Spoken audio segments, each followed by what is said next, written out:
దేశంలోనే most eligible bachelor Rahul Gandhi. ఆయన పెళ్లి గురించి ఎప్పుడు చర్చ జరుగుతూనే ఉంటుంది. రాహుల్ గాంధీ ఇంతవరకు పెళ్లి చేసుకోలేదు ఎందుకు? అసలు చేసుకుంటారా లేదా అనే అనుమానాలు కూడా లేకపోలేవు. దీని కారణం ఆయన ఇప్పటికీ బ్యాచ్లర్ గా ఉండడమే. రాహుల్ గాంధీ లండన్ లో చదువుతున్నప్పుడు ఒక అమ్మాయిని ప్రేమించారన్న ప్రచారం ఉంది. ఆమె ప్రస్తుతం వెనిజులాలో ఉంటున్నారట. వీరిద్దరు 2013లో పెళ్లి చేసుకోవాలని అనుకున్నప్పటికీ కొన్ని కారణాల వల్ల పెళ్లి జరగలేదని చెబుతుంటారు.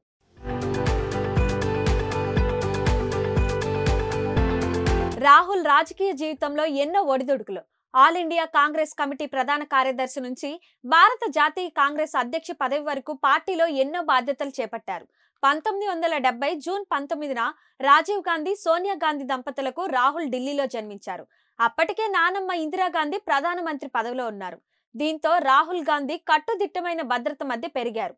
యువరాజుగా పుట్టాడని అందరూ అనుకుంటారు, కానీ రాహుల్ గాంధీకి చిన్నతనంలో బయటకు కూడా వెళ్లలేని పరిస్థితి ఉండేది.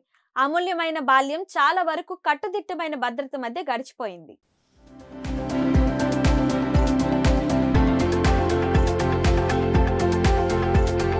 మరిన్ని వీడియోస్ కోసం ఛానల్ ని సబ్స్క్రైబ్ చేయండి. లేటెస్ట్ అప్డేట్స్ కోసం వాట్సాప్ ఛానల్ ని ఫాలో చేయండి.